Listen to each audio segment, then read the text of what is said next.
Good morning, good afternoon, and good evening, and welcome to our You'll Never Walk Alone WhatsApp and YouTube channel. Okay, so it was Liverpool 3, Ajax 0 in the Champions League group stage game. This is our away leg to Ajax in the Johan Cruyff Stadium in Amsterdam, right in the centre of Amsterdam.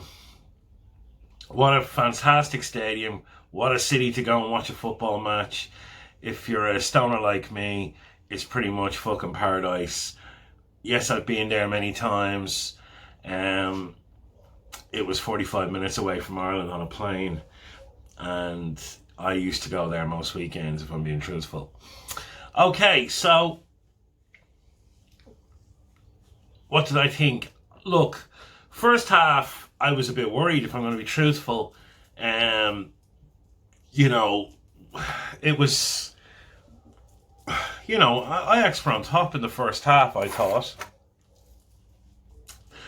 And they had two opportunities that they could have scored from. And if we were 2-0 down, things would have been very different. However, up steps Mo. And a great ball by Hendo. Mo clips it over the goalkeeper. It's 1-0, game changes. Ajax are on the back foot and we're in the slipstream of happy days. Then Nunes hits the post, could have been 2-0, and then Nunes gets a goal from a corner from Robinson, and it's 2-0, and I think Ajax were stunned after that. But the second half we played great, much better, and we had to ride the storm in the first half. We didn't really, as I said, Ajax had good opportunities. Look, they're a shadow of the side that they were about a season or two ago. They've been seriously depleted. Managers are being ripped off them, most of it. Anytime Ajax get a star player and he's 23, 24, he's gone. Gone. So, other than Tadic, I don't remember anyone who stayed at Ajax in their prime. As soon as they show any sign of promise, they're sold. It's just the type of club they are. They have no choice but to do that. There's not enough money in the Dutch league to be competitive, and for them to play in any type of top European competition, that's the only way they raise funds to buy players. And even then, they don't really buy players. They homegrown players. They have such an academy. They're very much a club to be admired. There's, Ajax are a great club and have huge European history, so it's always a good result against a big club in Europe. So we've got to beat Napoli 4-0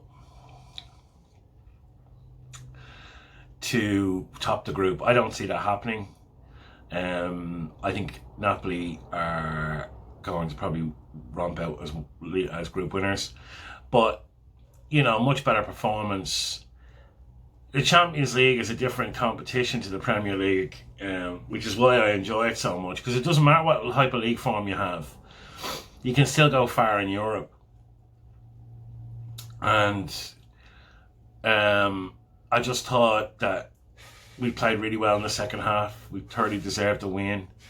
It was good for Nunes to get a goal, obviously for Mo to come into some more confidence. So happy enough with the result. Decent player ratings. Harvey Elliott got a great goal as well. Hats off to him. What a considering he staked his claim in the team like Curtis Jones did around the same age, is very good. And he's performing and he's getting games and getting starts. So he got a great goal from a tight angle. Great ball from Mo. 3-0 away from home. There's not much to be negative about, if I'm being honest. Our form in the league is still a concern, but tonight's about the Champions League. We've got Leeds at home on Saturday, and they're in a bad part of time at the minute. I think their American manager's on the way out. Marsh or something is his name. But yeah, I'm really happy with the performance in the second half.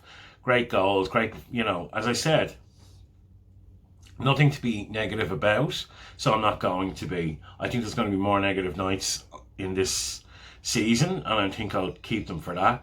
But I'm not going to shit on us when we do 3-0. I am worried about the first half performance, but you know, the performance in the second half definitely made up for it. Okay, so we qualify out of the group, which is what it's all about, into the last 16. Starts heating up now. Good teams get paired against good teams. Obviously, Barcelona going out was fantastic. You know how much I hate them fuckers. So I'll be on Talk FCB roasting the cunts online.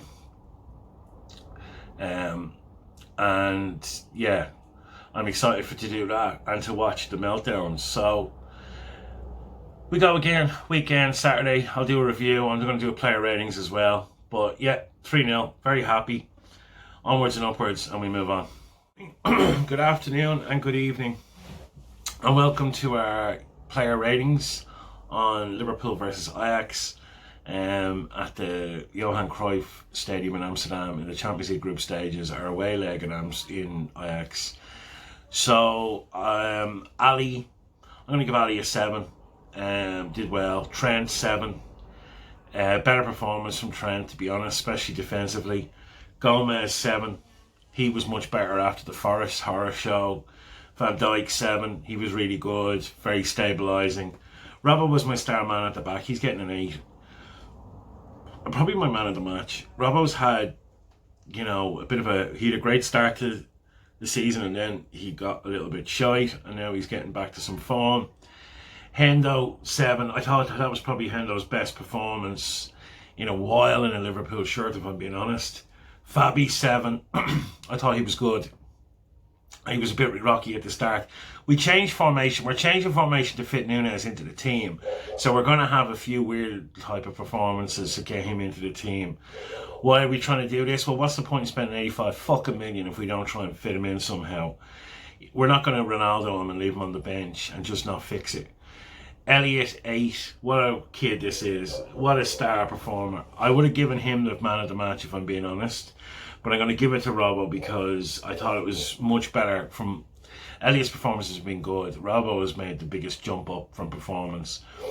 Mo's getting an 8. Great goal. Fantastically taken. What a world-class player he is. Bobby gets an 8. Bobby's definitely been the best informed striker since the season started for Liverpool. And Núñez gets a 7. He hit the post and got a header. Look, he's a danger. His feet aren't great, but fuck, he can put the ball anywhere with his head. Bit of a Niall Quinn, and if you don't know who that is, go back and research. He was a Manchester City player. He was an Irish player back in the day. He was about 6'5". He played up front, and he was awful with his legs. He couldn't kick the fucking ball. He could barely pass the ball, but he could do a lot of things with his head. He could point the ball anywhere with his head, and he was a great target man and a hold-up man. And back in the day, English football was full of people like Niall Quinn. You had a big striker and then a little guy who played off him in a 4-4-2. That was English football as I was growing up. And Núñez is a throwback to that era, that type of player. You know what I mean? A bit of an Andy Carroll. So we've had Peter Crouch. We've had big strikers here before, and we've managed to get decent performances out of them. And I expect to do the same with Núñez. Curtis Jones came off the bench. He's getting a 7. He had a lot of ball when he came on and was looking for the ball. He was looking actually really good. And Klopp's getting an 8 because we won 3-0 away from home in the Champions League in Amsterdam against a club that we all know. Okay, so I'm not going to get too gassed about it. Obviously, the Napoli game will decide who wins the group. I expect them to win the group even if we win the game. I don't think we're going to beat them 4-0, but stranger things have happened. Do I fear anyone in the next round? No. I wouldn't like to get Real Madrid in the next round, though. Let's be honest. We just have an awful record against them. All right. Onwards and upwards. See you Saturday. Leeds at home. We need 3 points, and we need a few people to tumble. See us.